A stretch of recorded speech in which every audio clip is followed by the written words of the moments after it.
The text arrived at 11:47 p.m. on a Tuesday. Derek, big news. I'm being promoted to Senior VP of Operations at TechCore Industries. Mom's throwing a celebration dinner Saturday at the Heights. Jennifer Walsh, my CEO, will be there. Don't come. You'll embarrass me in front of her. I stared at the message on my phone, sitting in my home office in Palo Alto. Through the window I could see the lights of Stanford campus in the distance. On my desk sat a Crystal Award, Forbes 30 Under 30 Enterprise Technology 2019. I typed back, "Congratulations on the promotion." "Derek, I'm serious, Marcus. This is the biggest moment of my career. Walsh doesn't know our family has a failure. Let's keep it that way." I set the phone down and returned to the acquisition proposal on my screen. A Fortune 100 company wanted to buy my cybersecurity firm, DataShield Solutions, for $340 million. My CFO Rachel had sent the revised terms an hour ago. "Rachel, they're at $340 million cash, plus earn-out provisions that could push it to $400 million. Your call, but this is a strong offer." I'd built DataShield from my Stanford dorm room 8 years ago. We now secured networks for 47 Fortune 500 companies, employed 280 people, and generated $89 million in annual revenue.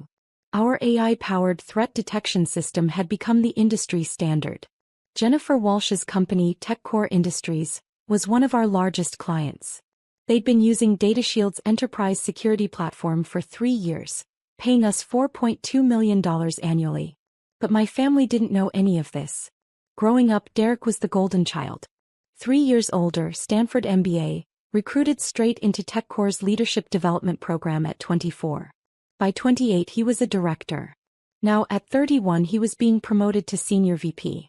I was the disappointment. I dropped out of Stanford after 2 years to build my company. Mom cried for a week. Dad refused to speak to me for 6 months. Derek told everyone I'd thrown my life away for some tech fantasy.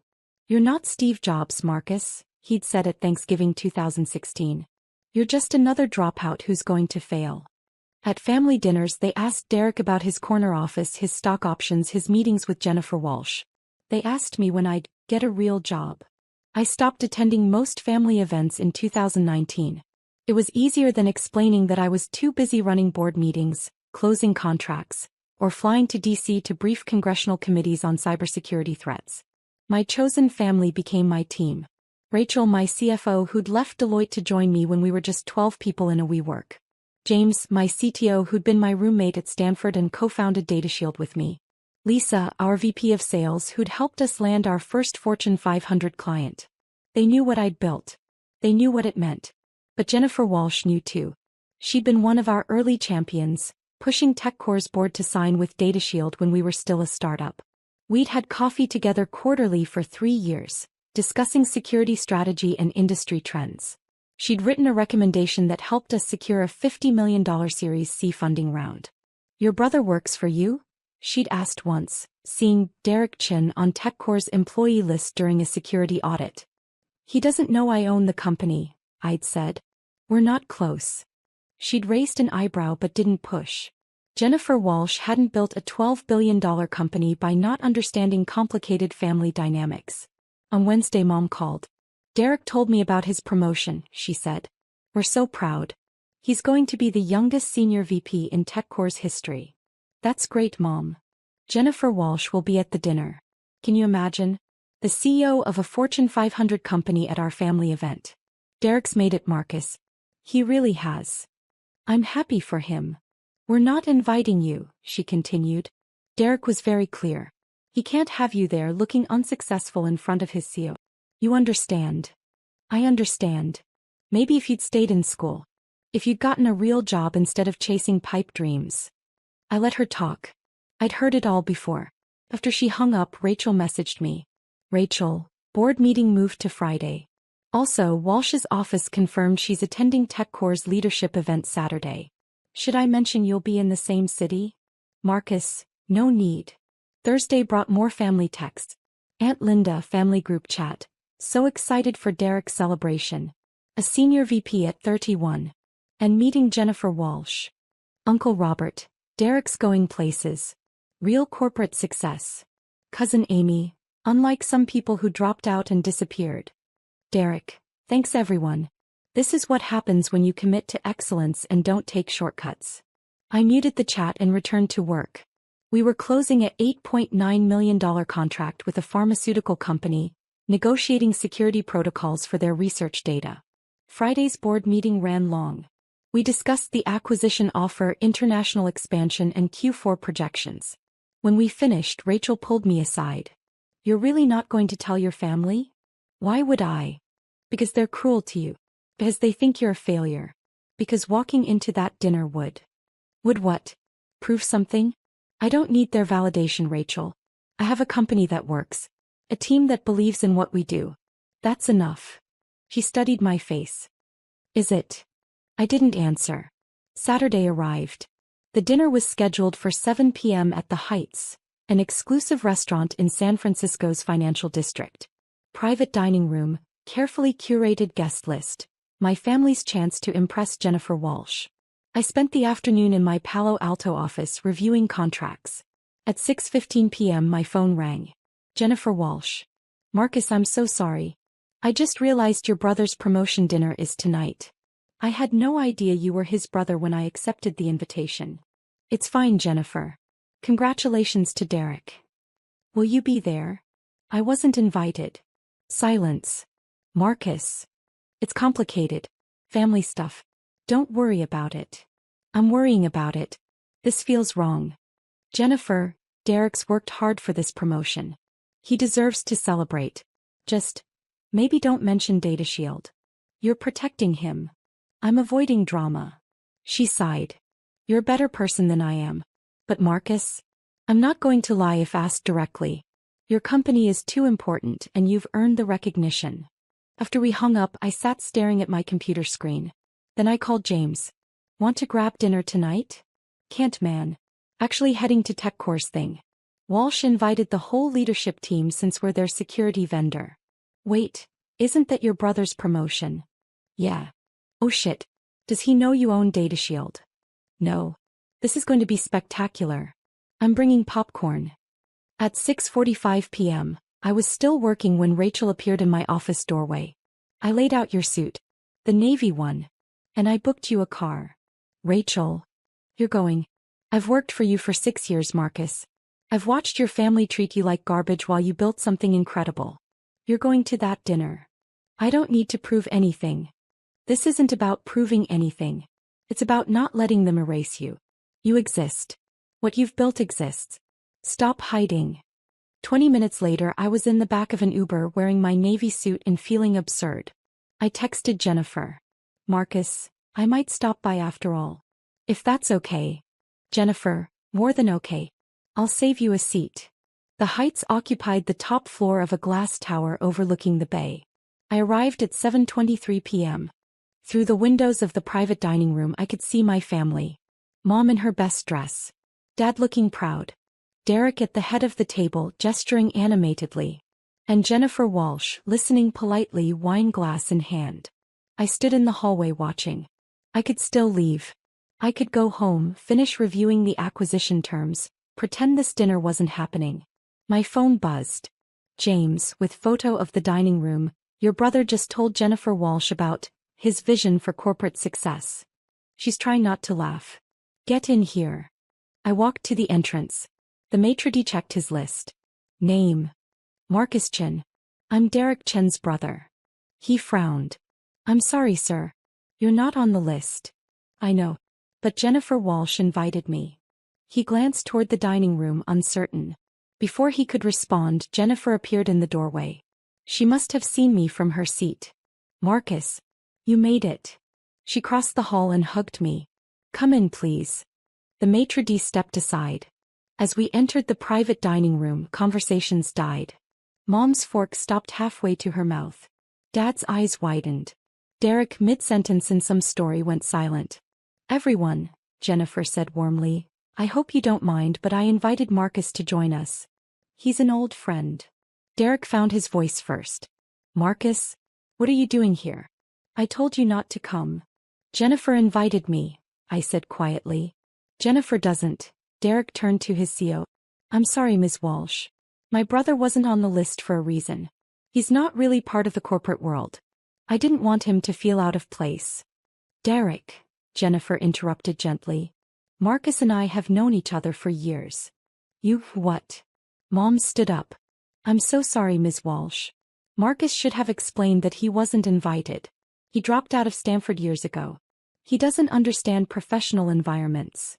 I stayed silent, watching Jennifer's expression shift from polite to something colder. He dropped out of Stanford? Jennifer repeated. To chase some tech startup fantasy, Dad added. Never amounted to anything. We're embarrassed, honestly. Derek's the successful one. That's why we didn't want Marcus here tonight. I see, Jennifer said. Marcus, why don't you sit here? She gestured to an empty seat beside her at the head of the table, directly across from Derek. Jennifer, really, Derek said. You don't need to be polite. Marcus can leave. This is my promotion dinner. Oh, I'm not being polite. Jennifer's voice had an edge now. Marcus, please sit down. I sat. The room felt frozen. Aunt Linda leaned toward Mom, whispering just loud enough to hear. Why is the CEO being so nice to him? This is awkward. Derek tried to recover. So, Ms. Walsh, as I was saying about TechCore's Q4 strategy. Actually, Derek, I'm curious about something. Jennifer turned to me. Marcus, how's DataShield doing? I haven't had a chance to ask. The room went silent. DataShield? Mom asked. What's that? Marcus's company, Jennifer said casually. DataShield Solutions. We've been using their cybersecurity platform for 3 years. They're one of our most critical vendors. Derek's face went pale. Marcus's company? You didn't know? Jennifer looked genuinely surprised. DataShield is one of the premier cybersecurity firms in the country. They secure networks for 47 Fortune 500 companies, including TechCore. That's impossible, Derek said. Marcus doesn't have a company. He's a dropout who built a $340 million enterprise from his Stanford dorm room, Jennifer finished. Marcus, you don't talk about your work much, do you? I met her eyes. Not with family. $340 million?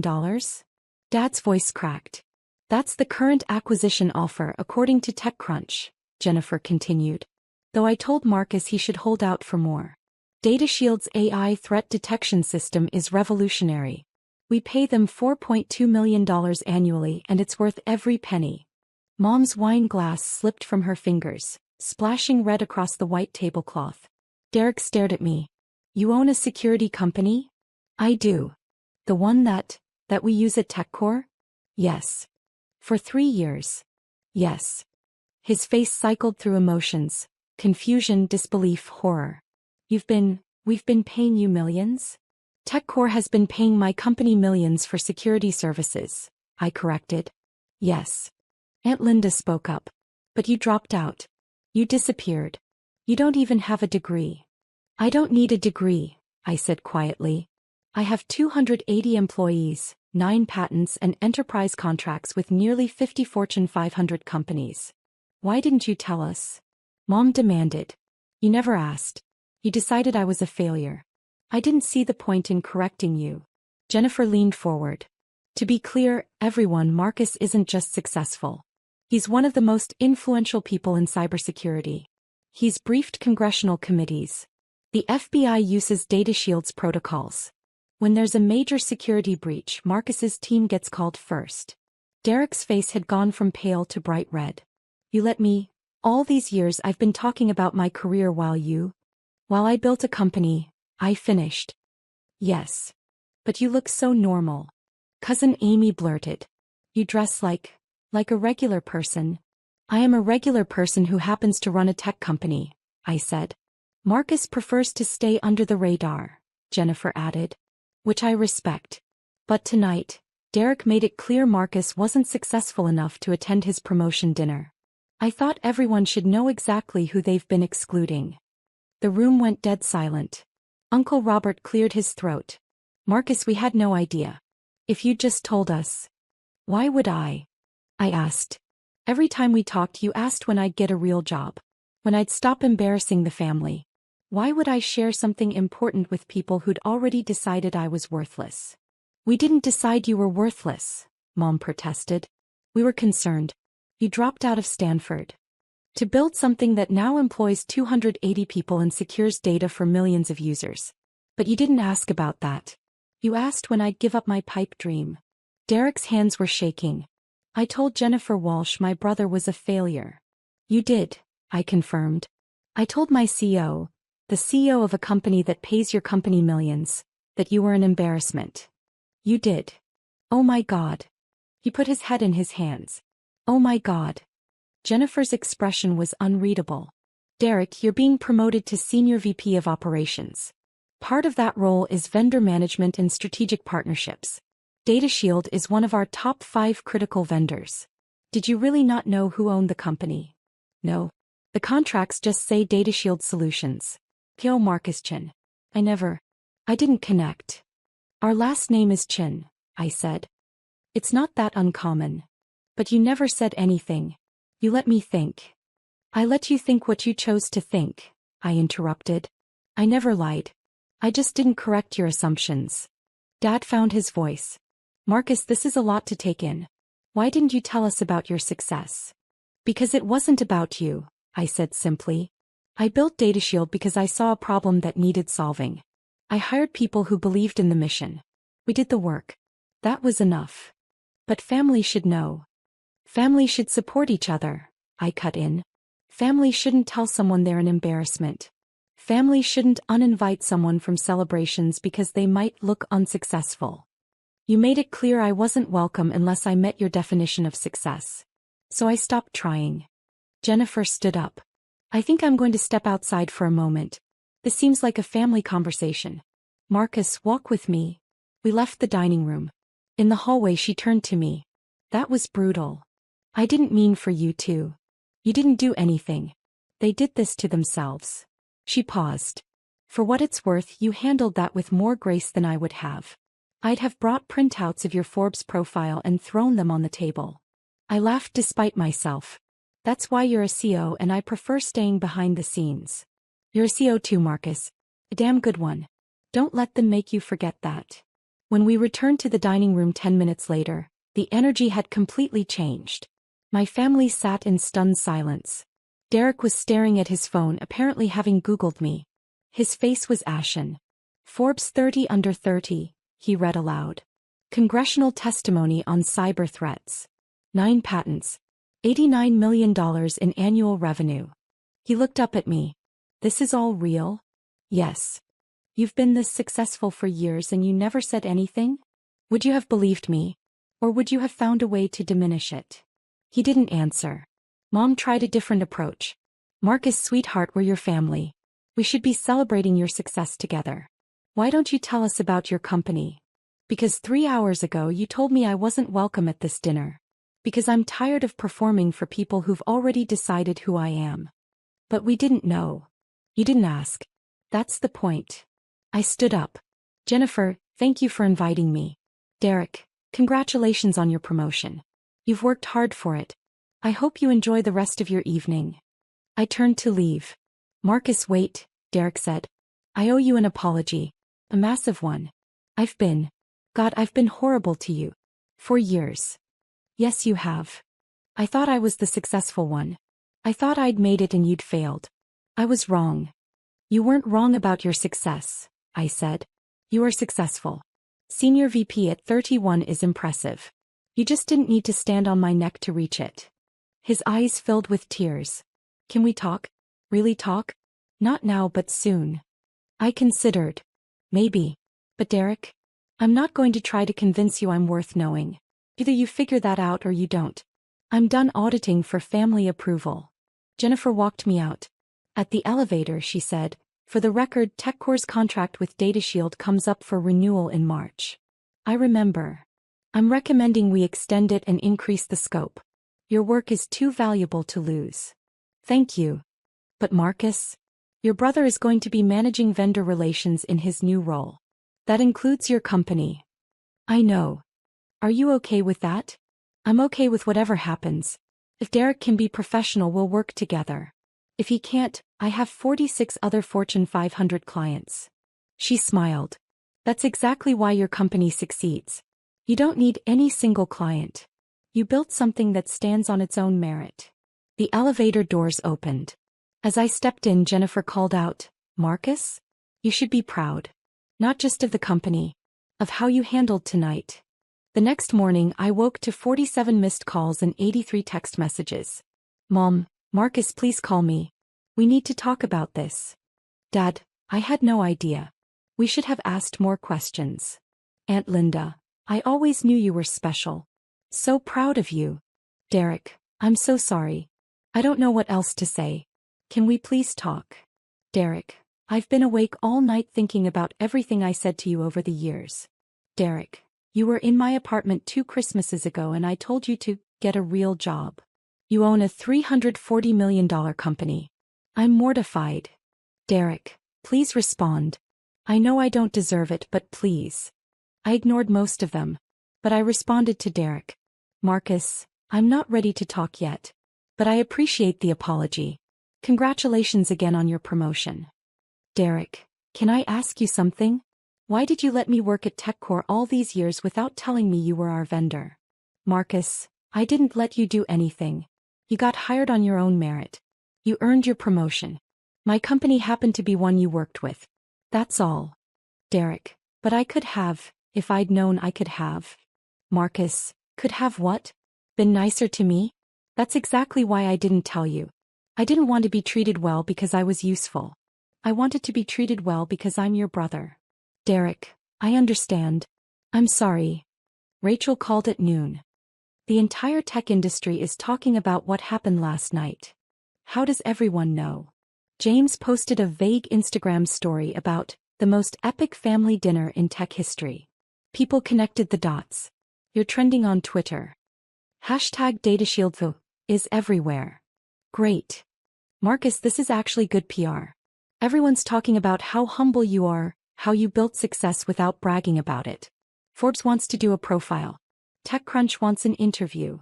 "No. Marcus. I didn't go to that dinner to make a statement. I went because you pushed me and then Jennifer invited me. I don't need publicity. But the company could benefit. The company benefits from doing excellent work. That's enough." She sighed. "You're impossible. I'm consistent." On Monday, I returned to the office. Work continued. We finalized the pharmaceutical contract, reviewed Q4 projections and started discussions about the acquisition offer. At 3 p.m. my assistant buzzed. "Derek Chin is here to see you." "What?" "Your brother. He's in the lobby. Says he needs 5 minutes." I hesitated. Then, "Send him up." Derek entered my office looking like he hadn't slept in days. His suit was wrinkled, his tie loose. He stared around the space. The floor-to-ceiling windows, the Stanford engineering degree on the wall despite my dropout status. I'd finished it online in 2020. The awards and patents displayed on shelves. "This is your office?" "Yes. It's bigger than mine." "Derek. I'm not here to compete," he said quickly. "I'm here to apologize. Really apologize. Not just for Saturday but for everything. For 10 years of treating you like you were less than me. For assuming I knew better because I stayed in traditional corporate structure. For telling you to get a real job when you were building something incredible." I leaned back in my chair. "Okay. I talked to Jennifer this morning. She told me DataShield could have taken their business to any of our competitors, but you've kept TechCore as a client because we have a good working relationship. She said you've never once used your position as our vendor to make me uncomfortable or to reveal our connection. You just did good work and let me succeed on my own." "That's true." "Why?" "Because you deserve to succeed on your own merits. Your promotion is real, Derek. You earned it. I didn't want to take that from you." His eyes welled up. "I told you to stay home because you'd embarrass me. I told our family you were a failure. I spent a decade punching down at someone who was secretly more successful than I'll ever be, and you still protected my career." "I didn't do it for you," I said. "I did it because I'm not interested in revenge or one-upmanship. I built something I'm proud of. That was always the goal." He sat down without being invited. "Can I ask you something? When did you stop caring what we thought?" "Around 2018. I just closed a $30 million Series B funding round. Forbes interviewed me. I was flying to DC to brief senators on cybersecurity threats. And I came home for Thanksgiving and Dad asked if I'd finally given up on the computer stuff and considered law school. I shrugged. That's when I realized you weren't ever going to see me. You were going to see your idea of me no matter what I accomplished. So you just let us think you were a failure? I stopped trying to convince you otherwise. There's a difference. Derek was quiet for a long moment. I want to do better. I know I don't deserve another chance, but I want to try. Can we start over? I don't know if we can start over, I said honestly. Too much has happened. But maybe we can start fresh. If you're willing to see me as I actually am, not as who you assumed I was. I am. I swear I am. Then we can try. He stood up, relieved. At the door he paused. Marcus, for what it's worth, I'm genuinely impressed by what you've built. Not just the money or the success, but the mission. Data Shield matters. It protects people. That's bigger than anything I'm doing. You're helping run a company that employs 15,000 people, I said. That matters too. We don't need to compete, Derek. There's room for both of us to be successful. After he left, Rachel appeared in my doorway. How'd it go? He apologized. We're going to try to rebuild.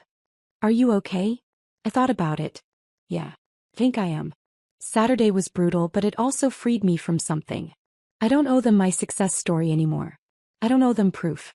They either believe in me or they don't, but it doesn't change what I've built. That's very healthy and mature, Rachel said. Now can we please accept some of these interview requests? The marketing team is dying. Fine. One interview. Pick the least annoying publication. He grinned. I'll do my best. 3 months later, TechCore renewed their DataShield contract with a 40% increase in scope. Derek managed the relationship professionally. We had coffee once a month, slowly rebuilding something that resembled a sibling relationship. Mom and Dad tried to overcompensate, telling everyone about our son the CEO. I tolerated it but kept them at arm's length. Trust, once broken, doesn't heal overnight. The Forbes profile ran in March. The headline read, "The cybersecurity CEO who built a $340 million company while his family thought he was a failure." Jennifer Walsh texted me when it published. Jennifer, excellent article. Though they could have mentioned you're also humble, kind, and one of the most decent people in tech. Marcus, that wouldn't fit the narrative. Jennifer, true. Hey, are you coming to TechCore's Leadership Summit in June? I'm keynoting. Would love to have you as a guest. Marcus, will Derek be there? Jennifer, yes. But Marcus, he's not the same person who told you to stay home. People can grow. Marcus, I'll think about it. Jennifer, that's all I ask. I did attend the summit. I sat in the front row while Derek presented on operational excellence. He was good at his job. He'd earned his success. Afterward, he found me in the lobby. Thanks for coming. You did well up there. I kept thinking about what you said. About how there's room for both of us to be successful. I'm trying to remember that. Good. We stood there awkwardly for a moment. Then Derek said, I told some of my team about you. About Data Shield. About what you've built. Not to brag or claim reflected glory, just to, I don't know, acknowledge that my brother is someone worth knowing. Thank you. Want to grab dinner? Not a family thing. Just us. I'll buy, since apparently I work for a company that pays your company millions. I laughed. Sure. Why not? As we walked out of the hotel, Derek said, Can I ask you something? Do you ever regret dropping out of Stanford? Taking the harder path? No, I said. I built exactly what I wanted to build. I did it my way with people I trusted. I have zero regrets. Even about us. About the family stuff. I considered. I regret that it took 10 years and a public confrontation for you to see me. But I don't regret protecting myself. I don't regret building something that didn't require your validation to exist. That's fair. We walked in silence for a bit. Then Derek said, I'm genuinely proud of you. I should have said that years ago. I'm saying it now. I appreciate that. Do you think we'll be okay? Eventually. I think we're figuring it out, I said. That's enough for now. And it was.